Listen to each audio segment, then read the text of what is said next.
quick share sa inyo sa akong life and testimony. Ako natawag ko sa pamilya nga amahan ako amahan lang ako nangalagad sa Ginoo. Siya lang ang nangalagad pila ka tuig. Nagpabilin siya nangalagad, siya lang isa. Pankanunay siya nag-ampuanan sa pamilya. Kung tungod sa iyong mga pagkampo, pagbuhat alang sa buladong sa Diyos, tungod kayo na akong papagikan sa Katolik, siya sa Kristan sa pari. O nga, pag-ato niya sa Bukid sa Binato, nahimo siyang Sunday School teacher, tungod kayo nahimo siyang Kristohano. Dawat ng Ginoong niya, ang personal ng luwas, nangalagad siya na faithful, nangalagad na ito sa Diyos. Kung tungkol sa ipang pangalagad ni faithful sa nangalagad sa Ginoo, pagbuhat sa pulatong sa Ginoo, nahimong nadala niya ang iyang asawa, ang akong mama, sa pangalagad. Dili lang ang akong mama, kundi tanan sa akong mga igsoon, lakip kami, nangalagad sa Ginoo tungkol sa buhat. Nahimong pastor ang akong papa, nahimong kong pastor ang akong mga magulang, ug ang akong igsoon nga babae na mga pastor. Ako iyang kong eskwela sa Bible School, pero wala na ako tagaig pagtagat ang tawag sa Ginoo. Eskwela ko sa Bible School, pero wala na ako tagaig pagtagat ang pagtawag sa Ginoo. Pag-uli na ko, naminyo ko, nakita na ko ang sa kamaan niya ng babae na nakapaba, nakapatimbang sa pagkakin. Amaw si Lorna. Sabong panahon ba, papatayo na siya. Hantod karon. Amen. Happy Mother's Day. Asawa. Nagkaminyo ni sa masawa. Pila ka mga bulan, mga bayon, baby. Nakatrabaho ko din sa Digos, sa Septeo. 24 years. Diyan na may makailang ni Brother Mac makanakauban ni. Tungkol sa 24 years, narbaho ko diyan, nahilayo ko sa presensya. Dili ang Ginoo may nagpalayo sa ako, kundi dili ako ang nagpalayo sa Ginoo. Tungkol kinabuhat naman ko sa dili maayong mga butang na sukuhi sa kabubuton sa Ginoo.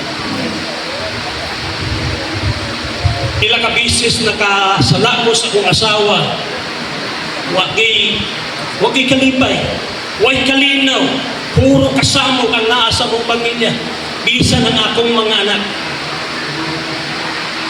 Nagtubot na skoa. Sumala sa malapasawali ni pastor niya, tubigin ko sa kinamoy ni Jonah. Siya din gitawag sa Ginoo nga para pawaliyon sa Ninibe. Paniyas to siya sa Tarsus tungod sa pagsupil niya sa kabubuton sa Ginoo. Sama niya ng akong kinabuhi. Nga din si gitawag ko sa Ginoo, aron pagpamuhat sa iyong bimbaton, nagsukwahe kung mailungdan. Sa sala na akong nahimo, nadamay ang akong mga anak, nalamay ang akong asawa, nadamay ang tibok na pagpapit. Mo'y hinungdan, nagipahinumduman ko sa Ginoo. Sa kahigayon niya na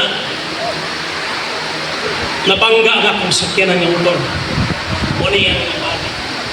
Sa kapagpahinom doon sa kamahan, ngadto siya ka na kung nalayo mo na siya presensya. Nga, sa kamahan kung makasalagani ang anak,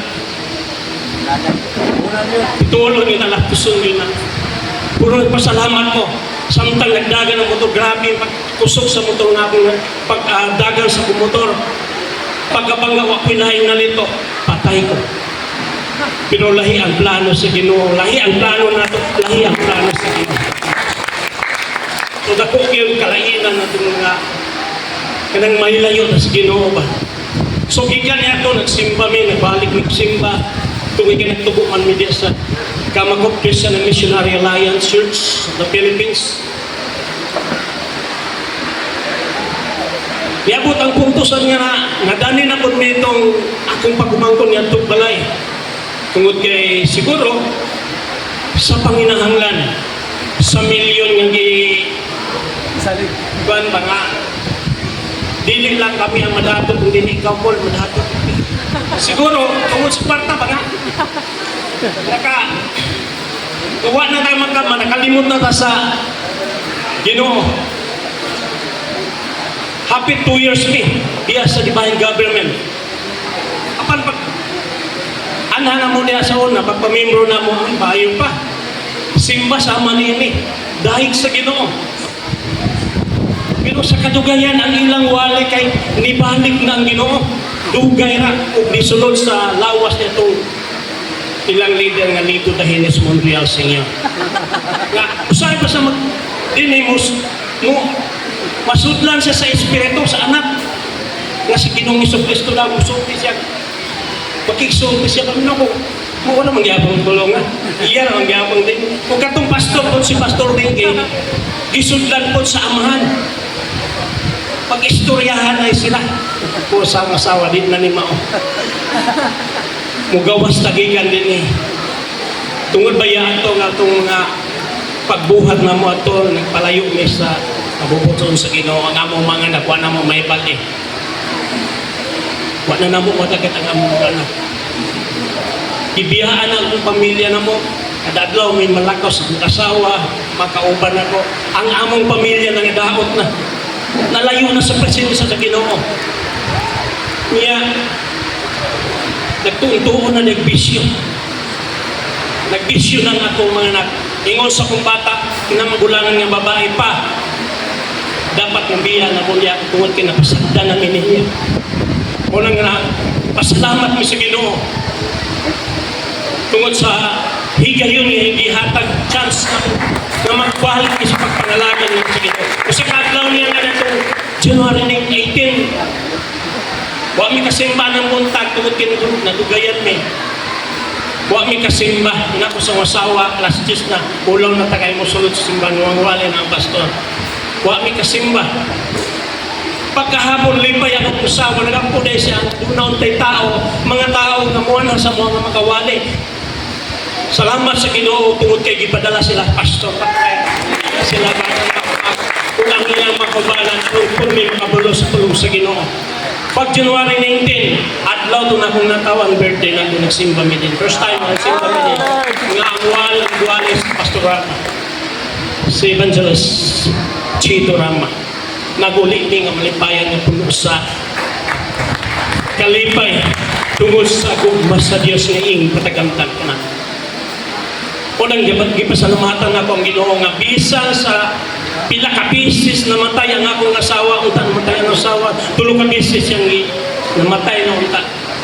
Ako namatay na unta sa akong aksidente nga naitabo. O kung anong naamin din ikaw pa ninyo, doon ay plano sa Diyos. Ang plano siguro sa Diyos, dilinan niya, dito ba ang mga pag-ampo nga makauban ako, ang tibok na kong pamilya sa pangilagya, nga sa tungkol ng Diyos. Daghang salamat. Tanan pasidungong pagpasalamat, akong ibalik biya sa kamot sa kinudya.